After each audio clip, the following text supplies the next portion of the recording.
વડોદરા શહેરમાં દારૂના ધંધા ચાલે છે તે અનુસંધાને આમ આદમી પાર્ટી દ્વારા પત્રકાર પરિષદનું આયોજન કરવામાં આવ્યું હતું। આજરોજ જેતલપુર પાસે આમ આદમી પાર્ટી કાર્યાલય ઇન્ડિયા બુલ્સ ઓફિસ ખાતે પ્રમુખ અશોક ઓઝાની આગેવાની હેઠળ વડોદરામાં ચાલતા ઇંગ્લિશ દારૂ, દેશી દારૂ તથા ડ્રગ્સના વેચાણ અને અડ્ડાઓ બાબતે આમ આદમી પાર્ટીની આગામી રણનીતિઓના ખુલાસા બાબતે વડોદરા સિટીમાં છેલ્લા ભાજપ સરકારના શાસનમાં ઇંગ્લિશ દારૂ, દેશી દારૂ જેવા ધંધા ચાલે છે એ પણ સોસાયટીઓમાં, સ્કૂલોની આસપાસ, જેને લઈને આમ આદમી પાર્ટીના પ્રમુખ અશોક ઓઝાએ ચીમકી આપી છે કે એસએમસીને સાથે રાખીને સોમવારથી જનતા રેડ કરીશું। જે દારૂના અને દેશી દારૂના ધંધા ચલાવતા હોય તો ચેતી જજો, સમય છે બંધ કરી દેજો। અને ગુજરાત પોલીસને પણ કહેવામાં આવ્યું છે, ખાસ કરીને વડોદરા પોલીસ જો બંધ કરાવી દે તો સારું છે, નહીં તો સોમવારથી એસએમસીને સાથે રાખીને જનતા રેડ કરીશું। અને વડોદરા શહેરમાં ઘણા સમયથી દૂધ મીઠાઈ મિલાવટ થાય છે, તે લોકો પણ ચેતી જજો, તેઓને ત્યાં પણ જનતા રેડ કરીશું તેવી ચીમકી વડોદરા આમ આદમી પાર્ટીના પ્રમુખ અશોક ઓઝાએ આપી હતી। આજે ગાંધીના ગુજરાતમાં જે છેલ્લા 30 વર્ષથી દારૂનો ધંધો થઈ રહ્યો છે, દેશી દારૂ હોય કે ઇંગ્લિશ દારૂ, ગુજરાતને બરબાદ કરી નાખવામાં સૌથી મોટો હાથ ભારતીય જનતા પાર્ટીનો છે। આજે ખૂણે ખૂણે ગુજરાતની અંદર દારૂ વેચાઈ રહ્યો છે। દેશી દારૂ આવે છે ક્યાંથી? બરોડાની અંદર 1600 થી 1700 દારૂના અડ્ડાઓ ચાલી રહ્યા છે।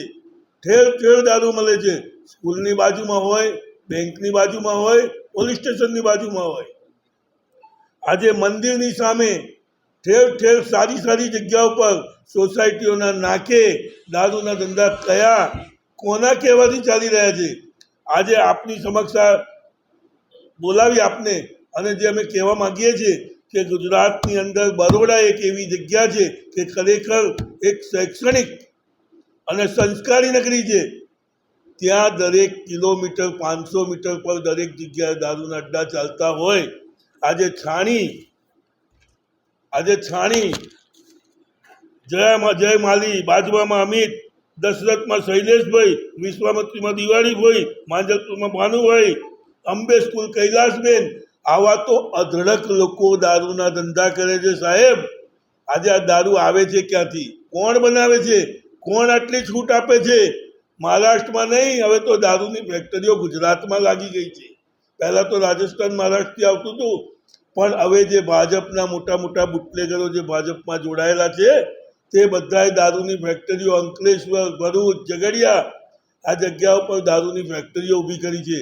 આજે દેશી દારૂ ઠેર ઠેર ગામડાઓમાંથી ટેમ્પો ભરી, રિક્ષા ભરી અને આખા બરોડાની અંદર વેચાય છે।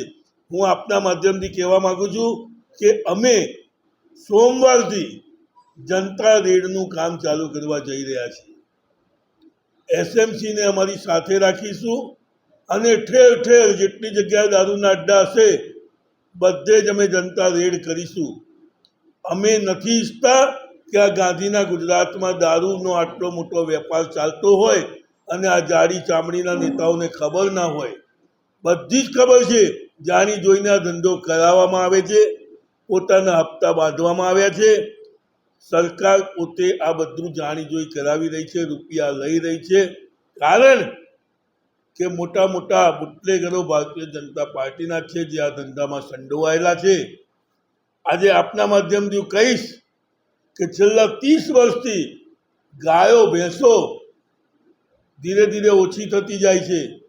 ડુપ્લિકેટ દૂધ, જે ખરેખર દૂધ આટલું થતું જ નથી, તો આ બધું દૂધ આવે છે ક્યાંથી?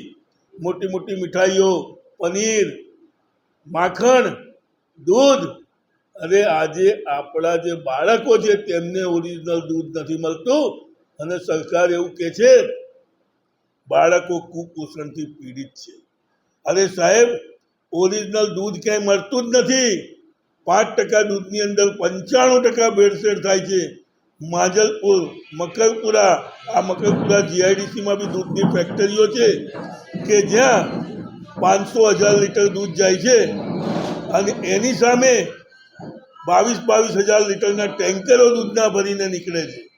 તો આ દૂધ ક્યાંથી પૂરું પાડવામાં આવે છે? સાહેબ, હું તો બે વસ્તુનો વિરોધ છે કે જે ન હોવું જોઈએ, દારૂ ન મળવો જોઈએ, તેની ગુજરાતની અંદર, વડોદરાની અંદર રેલમછેલ છે।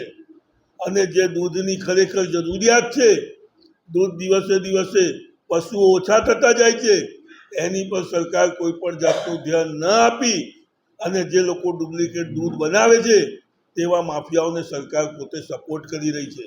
આપના માધ્યમથી અમે કહેવા માંગીએ છીએ કે જેટલા બુટલેગરો છે ચેતી જજો કે સોમવારથી આમ આદમી પાર્ટી દરેક જગ્યાએ જનતા રેડ કરશે અને તમને ખુલ્લા પાડશે.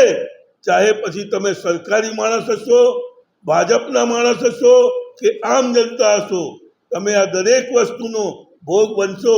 એના કરતાં ચેતી જાઓ. સોમવાર સુધીમાં તમારા બધા ધંધા બંધ કરી દો. આપના માધ્યમથી હું પોલીસને બી કહીશ કે પોલીસે બી આ બધું જે કંઈ છે એમના સમેટવા હોય તો સમેટાવડાવી લો, અથવા તો પછી સોમવારથી તમે બી તૈયાર રહેજો, કારણ કે સૌથી મોટી બદનામી તો પોલીસની જ થવાની છે.